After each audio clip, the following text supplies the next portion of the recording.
আসসালামু আলাইকুম। মেডিকেলে চান্স পেতে চাইলে, মেডিকেল হাসপাতাল না, মেডিকেল কলেজ, বেসরকারি না, সরকারি মেডিকেল কলেজে চান্স পেতে চাইলে বায়োলজি কোন বই পড়া উচিত, এবং এটা কি আমরা ইন্টারমিডিয়েটের শুরু থেকে পড়ব না ইন্টার পরীক্ষা দেওয়ার পর পড়ব, এ নিয়ে একটু ছোট্ট আলোচনা করি। আমি অফলাইনে বায়োলজি পড়াই, এখন অনলাইনেও পড়াচ্ছি।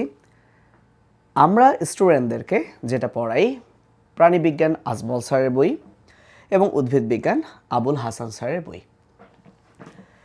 সত্যি কথা হলো, মেডিকেল ভর্তি পরীক্ষায় প্রতি বছর কোনো স্টুডেন্ট যদি এই দুইটা বই নখদর্পণে রাখে, তাহলে বায়োলজিতে প্রায় নিশ্চিতভাবে 30-এর মধ্যে সে 25+ কমন পাবে।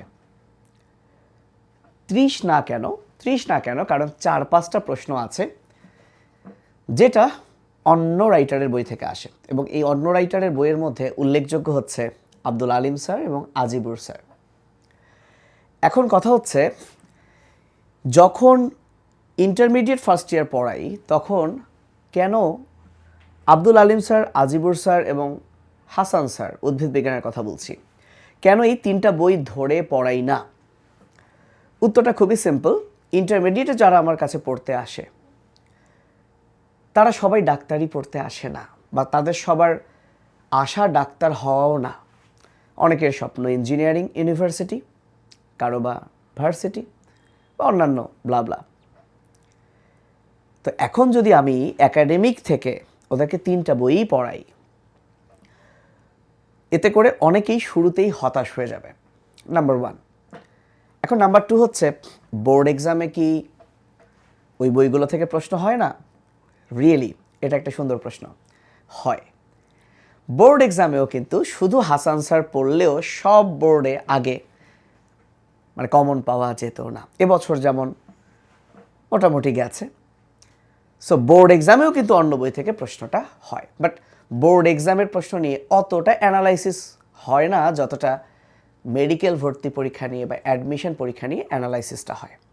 কারণ বোর্ড এক্সামে মোটামুটি A+ সবাই পায়, এখানে কাউকে দাবিয়ে কেউ এগিয়ে যায় না। যারা 80-র উপরে পায় A+ পায়, বাট মেডিকেলে কিন্তু একজন চান্স পাওয়া মানে আরেকজনের চান্স মিস হওয়ার সম্ভাবনা। সো এখানে অ্যানালাইসিসটা প্রচুর হয়। তো এই জন্য যাদের মেডিকেল টার্গেট, তারা আসলে কি করতে পারে? প্রথমত, তারা শুধু হাসান স্যারের বইই পড়বে, এবং সে যদি মনে করে টিচার আবুল হাসান স্যারের বইয়ের যা পড়িয়েছে, আমি উদ্ভিদ বিজ্ঞানের মধ্যেই আছি, প্রাণীবিজ্ঞান হচ্ছে আজমল স্যার, সে যদি মনে করে আমি হাসান স্যারেরটাই নিতে পারছি না, তাহলে ইন্টারমিডিয়েটে সে আরও 2টা বই পড়তে গেলে তার কিন্তু সব কিছুই নষ্ট হয়ে যেতে পারে। দেখা গেল সে পড়াই বাদ দিয়ে দিতে পারে। তাহলে কার পড়া উচিত? এটা যার মনে হচ্ছে আমার আবুল হাসান স্যারের বই শেষ, স্যার পড়ানোর সাথে সাথে আমার এটা ওকে, আমি সবই পারছি, এক্সট্রা কি পড়ব? তখন সে পড়বে আব্দুল আলিম স্যারের বই এবং আজিবুর স্যারের বই। প্রশ্ন হচ্ছে পড়বেটা কিভাবে? পড়ার 2টা অপশন। নাম্বার 1, সেই বইগুলোর যদি দাগানো PDF থাকে, সেই দাগানো PDF সে পড়বে। কথা হলো, এটা পাবে কোথায়?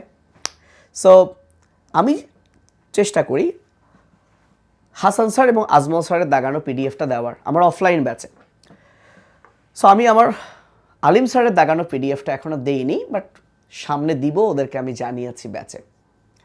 কিন্তু দেইনি একটা কারণেই, যাতে ভয় না পায়। কিন্তু কথা হচ্ছে, যখন আমি PDF দিব এবং বলে দিব যে যাদের মেডিকেল টার্গেট নেই, এত প্রেশার নিস না, তুই আগে হাসান স্যারের বই পড়, এনাফ। এখন আসো, আলিম স্যারের দাগানো বই মানেটা কি আসলে? আলিম স্যারের দাগানো বই মানেটা হচ্ছে, হাসান স্যারের বইয়ে নাই কিন্তু আব্দুল আলিম স্যারের বইয়ে আছে, সেটাই দাগানো আছে। এতে করে একটা সুবিধা হচ্ছে যে ওখানকার দাগানো মানেই তুমি চোখ বন্ধ করে নিশ্চিত হয়ে যাবা যে এটা আব্দুল আলিম স্যারের বইয়ের এক্সট্রা ইনফো, যেটা আবুল হাসান স্যারের বইয়ে নাই। পাশাপাশি একই রকমভাবে আজিবুর স্যার, পাশাপাশি একটা ছোট্ট সলিউশন দিতে পারি। তোমরা ভাবতে পারো ভাই শুধু প্রচারণা, ভাই শুধু বিজনেস বা প্রচারণা, বাট রিয়েলিটি হচ্ছে এটা সত্যি কথা, তোমাকে মানতে হবে। আমি তোমাকে একটু দেখাই। দেখো, আমরা অ্যাডমিশনের জন্য বায়োলজি ফিনিশিং টাচ, ফিজিক্স, কেমিস্ট্রির পাশাপাশি এবছর কিন্তু জিকে ইংলিশও আসছে, এবং আমি বইটা এখনও হাতে পাইনি, কালকে ইংরেজি বইটা আসছে। সো আমি ধারাবাহিকভাবে কিন্তু প্রত্যেকটার লাইভ করব, ভিডিও দিব। দেখো, শৈবাল ছত্রাক তোমরা পড়েছ অনেকেই।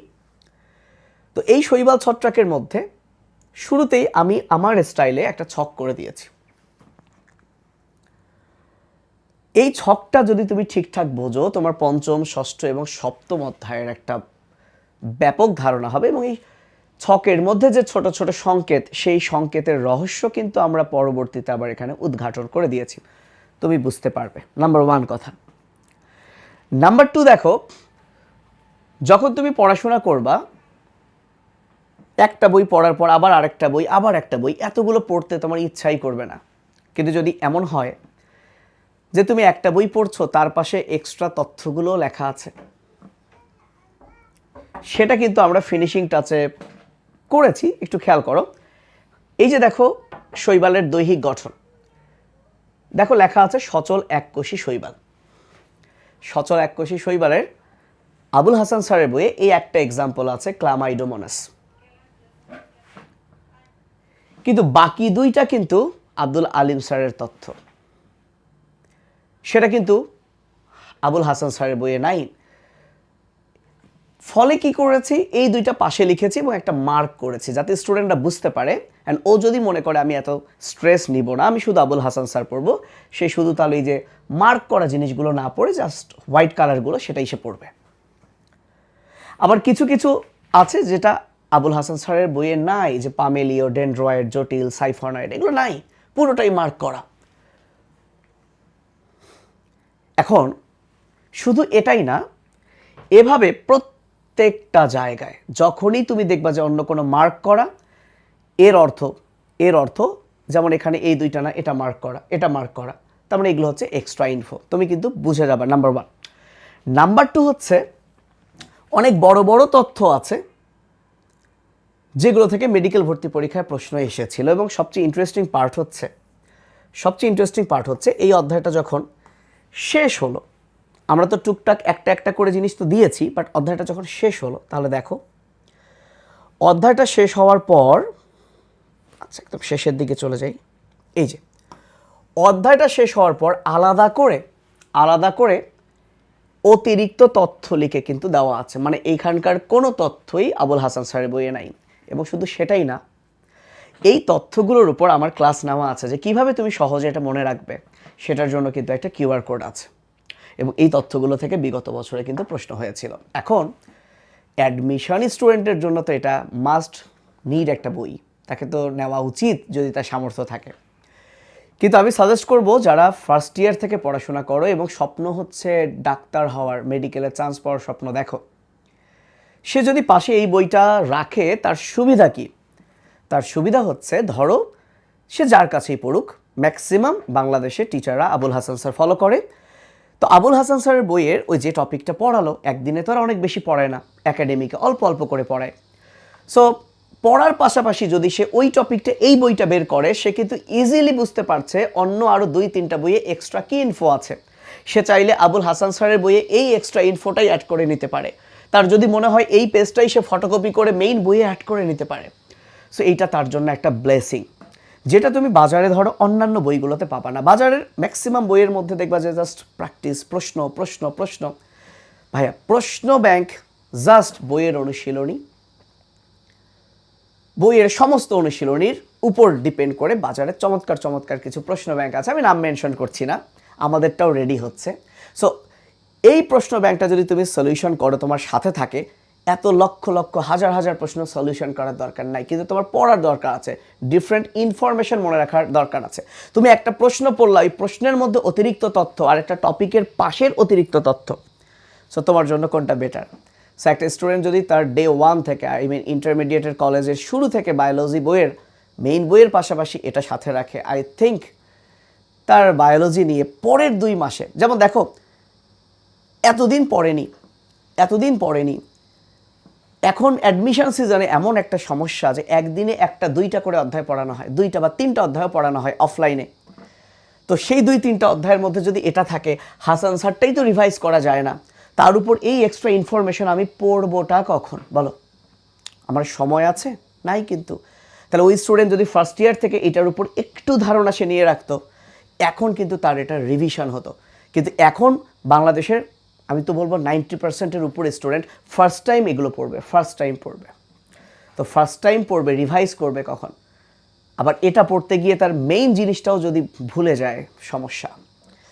তো তারপরে সমস্যা নেই, আমরা কিন্তু আমাদের একাডেমিক ব্যাচে মানে অ্যাডমিশন ব্যাচে অফলাইনে 30 দিন পড়াবো বায়োলজি। অলরেডি একটা ক্লাস হয়ে গেছে, আগামীকাল 2টো ক্লাস, মানে 2 নাম্বার ক্লাস। এবং আমাদের মেডিকেল ব্যাচেও কিন্তু আল্লাহর রহমতে স্টুডেন্টরা ভর্তি হচ্ছে এবং সেখানে আমরা কিন্তু ধরে ধরে সব কিছু পড়াচ্ছি। তো একই সাথে আসলে প্রচারণাও করলাম এবং একটা সত্যি গাইডলাইন দিলাম যে তুমি বায়োলজির যদি 3টা বই পড়ো তুমি খুব রিল্যাক্স থাকতে পারবা, কিন্তু 3টা বই পাশাপাশি রেখে পড়ার চেয়ে যদি এক বইয়ে এই কম্বাইন্ড তথ্যগুলো পাও, এটা তোমার জন্য একটা লাইফ সেভিং। সো শেষে যেটা বলার, ডেসক্রিপশন বা কমেন্টে বই অর্ডারের লিঙ্ক দেওয়া আছে। এবং শুধু কিন্তু এটাই না, আমাদের ফিজিক্স, কেমিস্ট্রি, জিকে এবং ইংলিশ বইটা তুমি একবার নিয়ে দেখতে পারো, তুমি রিগ্রেট করবা না ইনশাআল্লাহ। সো আজকে এই পর্যন্তই, নেক্সট কোনো একটা গাইডলাইন নিয়ে আবার আসবো। ভালো থেকো, বাই।